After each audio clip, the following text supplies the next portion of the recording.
అమావాస్య రోజు ఏం చేయాలి? అమావాస్య రోజు చేయవలసిన ఇంకొక పని ఏంటి అంటే, లక్ష్మీ కటాక్షం అద్భుతంగా కలగాలి అనుకుంటే అమావాస్య రోజు లక్ష్మీ అమ్మవారిని ఆరాధించాలి.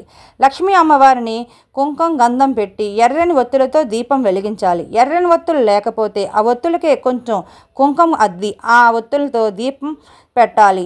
లక్ష్మీదేవి అమ్మవారి ఫోటో ముందు ఒక గిన్నెలో నీరు పోసి నవధాన్యాలు అందులో ఉంచి అమ్మవారి పూజ అయిన తర్వాత నైవేద్యం పెట్టి ఆ తర్వాత ఆ గిన్నెలో ఉన్న నవధాన్యాలను ఎక్కడైనా ఖాళీ ప్రదేశంలో చల్లాలి. కొన్ని రోజులకు ఆ నవధాన్యాలు మొలకలు వస్తాయి. ఆ మొలకలు ఆవుకి తినిపించాలి. ఇలా గాని చేస్తే లక్ష్మీ కటాక్షం అఖండంగా ఉంటుందండి. దీనినే నవధాన్యాల పరిహారం అంటారు. తిరుగులేని అదృష్టం వస్తుంది.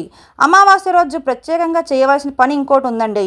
అమావాస్య రోజు ప్రదోషకాలంలో మన ఇంటికి గుమ్మడికాయతో కానీ కొబ్బరికాయ మీద కానీ కర్పూరం వెలిగించి దిష్టి తీసి ఇంటి ముందు కొడితే మనకి ఉన్న అన్ని రకాల నరదిష్టి నరగోళ అన్నీ తొలగిపోతాయండి. ఆదివారం అమావాస్య రావడం చాలా ప్రత్యేకం.